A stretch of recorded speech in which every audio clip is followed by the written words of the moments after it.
నారా చంద్రబాబు నాయుడు ఆత్మకూరు పర్యటనకు పటిష్టమైన ఏర్పాట్లు చేయాలని రాష్ట్ర దేవాదాయ శాఖ మంత్రి ఆనం రామనారాయణ రెడ్డి కలెక్టర్ ఎస్పీలకు సూచించారు. శనివారం ఉదయం కలెక్టర్ క్యాంపు కార్యాలయంలో ముఖ్యమంత్రి ఆత్మకూరు పర్యటన ఏర్పాట్లపై జిల్లా కలెక్టర్ ఆనం ఎస్పీ కృష్ణకాంత్ తో రాష్ట్ర దేవాదాయ శాఖ మంత్రి ఆనం రామనారాయణ రెడ్డి సమాలోచనలు చేశారు. ఈ సందర్భంగా మంత్రి ఆనం మాట్లాడుతూ మే నెల 1న సీఎం పర్యటన, రూట్ మ్యాప్, కార్యక్రమాల వివరాలు, బందోబస్తు తదితర అంశాలను ప్రధానంగా చర్చించారు. శ్రీహరి నాయుడు గారిని పెద్ద ఆయన వచ్చారు.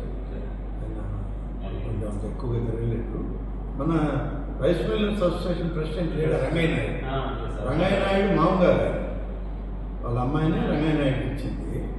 ఆయన శ్రీహరి నాయుడు వాళ్ళ ఫ్యామిలీలో ఇచ్చిన ల్యాండే 480 acres సర్ప్లస్ ల్యాండ్ వదిలిపెట్టాడు. అందులో ల్యాండే ఇదంతా. ఆ సరఫరా చేయాల్సినవి కంప్లీట్ అయితే పోయి వస్తారు.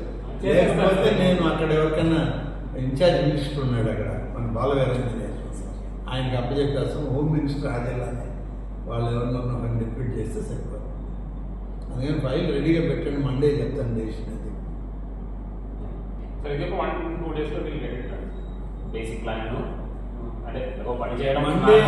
మండే మీకు గ్రీవెన్స్ ఉంది కదా, మండే ఆఫ్టర్నూన్ ఏమైనా మనం పోయి రావడానికి అవకాశం ఉంది. ఒకసారి ఈ లోపల డిజైన్ చేసి పెట్టమని చెప్తాను సార్. ఫైల్ కూడా అసలు చెప్తున్నది అది మొదలు పెట్టమని చెప్తాను. ఏదైనా ఇష్యూ ఉంటే అప్పుడు ఆలోచన చెక్ చేసేస్తాను. మనకి ఇష్యూస్ వచ్చే డిపార్ట్మెంట్స్ని కూడా ఐడెంటిఫై చేయాలి. మనకి అక్కడ ఇష్యూస్ వచ్చేది మెయిన్గా తిరుగుతుంది. హై లెవెల్ కెనాల్ వచ్చి మరిపాడు మండలికి సీఎం గారు లాస్ట్ టైం సోమశెల్కి వచ్చినప్పుడే చెప్పారు. ఆ 2 రిజర్వాయర్స్ ఫస్ట్ ఫేజ్ చేయండి. రెండవది సోమశెల్ ప్రాజెక్టు రిపేర్స్ మెయింటెనెన్స్ కోసం ఇచ్చిన ఆర్డర్ ఇంతవరకు వీళ్ళు కూడా టెండర్ గురించి మొదలు పెట్టలేదు. ఈ 2 మెయిన్, ఒకటి ఒకటి. ఇక మన కాన్స్టిట్యున్సీకి సంబంధించి సంగం బ్యారేజ్ నేషనల్ హైవే కనెక్ట్ అయ్యేటువంటి రోడ్డు ఉంది. ఆ రోడ్డు కట్ చేసేసి బ్యారేజ్ పూర్తి చేశారు వాళ్ళు. యాక్చువల్గా బ్యారేజ్ కమ్ రోడ్డు అది పొదలకూరు మండలంలో నుంచి సంగం మండలంలోకి రావాలి.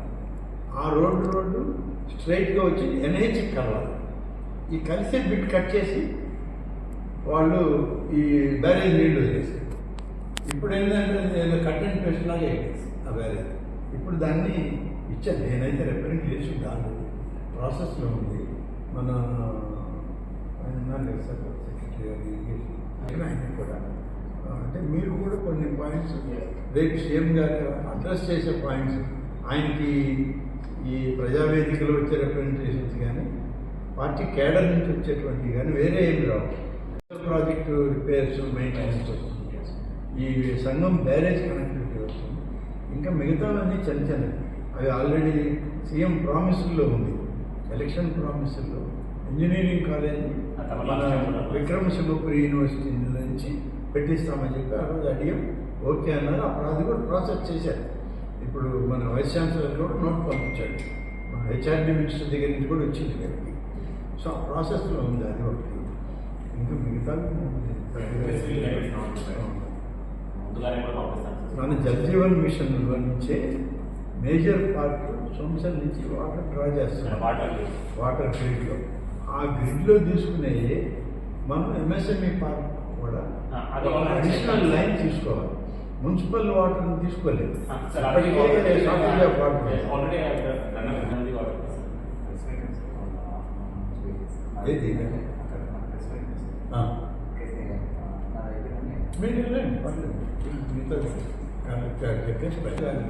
మెయిన్ లైన్ అక్కడి నుంచే తీసుకుంటే వీళ్ళకి ఎప్పుడు ప్రాబ్లం రాదు. లేకుంటే ఎప్పుడు మున్సిపాలిటీ రాస్తే దాన్ని బెల్ కాపేస్తారు.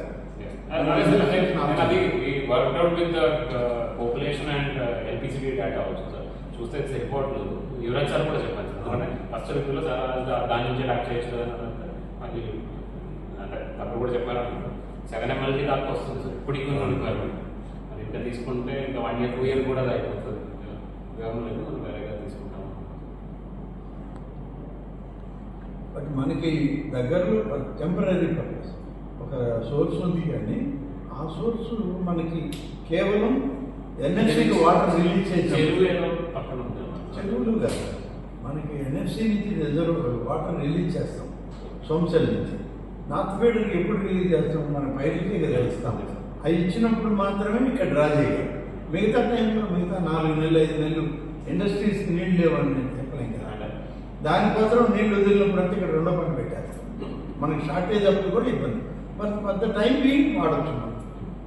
ఎన్ఎఫ్సి నుంచి తీసుకుంటే దీనికి వెనకనే ఎన్ఎఫ్సి కెనాల్ 2000 మంది వస్తారు, మీరు మళ్ళీ అంత క్లోజ్ చేసి పెట్టుకుంటే అని చెప్పి మన మళ్ళీ night we have to change the entire layout. Night Venkatesh గారు వచ్చి ఇలా లేదు, ఇట్లా ఒక సైడ్ మీరు వెంకటేష్తో రాత్రి మాట్లాడాను నేను. ఏంటి అసలు ఎలా చేస్తున్నావు అంటే, తను శ్రీకాకుళం లెక్చర్లో పోతున్నాను నేను. అసలు నెల్లూరు ప్రోగ్రామ్ ఇప్పటికి మాకు ఇంకా ఇవ్వలేదు. 27th ఇస్తారేమో. 27th ఇస్తే నేను 27th నైట్ కానీ 28th మార్నింగ్ కానీ వస్తానన్నా దగ్గరికి. సార్ ఇక్కడ ఎంఎస్ఎంపీ పార్క్లో చేంజ్ చేస్తాం సార్, చూస్తారు అండ్ మేబీ ఒక పైలాన్ ఏదైనా చేసి పైలాన్ చేయాలి. ఏమైనా సార్ ప్లాన్ ప్లాట్ చూపించమైనా ఏమన్నా ఇక్కడ సార్ పేరుతో ప్లేక్ అయ్యి పెడుతున్నాం. స్టీల్ ప్లేట్ చేసి తెమ్మనండి. మీరు ఇచ్చేసి ప్రోటోకాల్ ఇచ్చేసి స్టీల్ ప్లేట్ తెచ్చి అక్కడ ఏముంది అది పైలాన్ కట్టి దానికి ఫిట్ చేయడమే కదా. అదేముంది ఆ రోజు రాత్రి ఫిట్ చేసేది. అయితే ముందు పైలాన్ స్టార్ట్ చేయాలి. ఏ సైజు ప్లేట్ పెడతాం, ఏంటి ఎంత ఎత్తు ఉండాలి, అది వాళ్ళ దగ్గర డిజైన్స్ ఉంటాయి సార్. మంచి డిజైన్స్ చేయండి సార్. లొకేషన్ ఎక్కడ పెట్టుకుంటాం సార్? వినింగ్ పార్క్ అంటే ఎంట్రన్స్ లోనే నేనేమన్నానంటే, నేను చూసాను ఒక సైడ్ ఏదో పెడతామని అన్నారు. అంటే గౌతమ్ రెడ్డి దాన్ని ఇనాగ్రేట్ చేసిన ఫౌండేషన్ దానికి ముందు బ్లాక్లా ఉన్నారు. నేనేమన్నానంటే అట్లెందుకయ్యా, డివైడర్ ఉంది కదా మనకి, 4 లేన్ రోడ్డు ఉంది కదా సార్, ఎంటర్ కాగానే సెంటర్ డివైడర్ ఉంది, పైన ఇవి ఐమాక్స్ లైట్స్ పెట్టున్నారు. దాని కింద వచ్చేటట్టు పెట్టండి. ఎవరు ఎంఎస్సి పార్క్లోకి ఎంటర్ అయినా స్ట్రైట్గా అదే కనబడుతుంది ముందు. మనకు విజిబిలిటీ ఉండాలి కదా, రోడ్డు మీద పోయినా కనబడాలి. లేదు పార్క్లోకి ఎంటర్ అయినా సీఎం గారు ఇనాగ్రేట్ చేసిన ప్లేక్ కనబడాలి. ఒక సైడ్కి వెళ్ళింది అనుకోండి కనబడాలి. అంటే main entry to park A entry వస్తుందో ఆ ఎంట్రీలో ఆ మెయిన్ ఎంట్రీ 4 లేన్స్ ఎంట్రీ ఉంటుంది.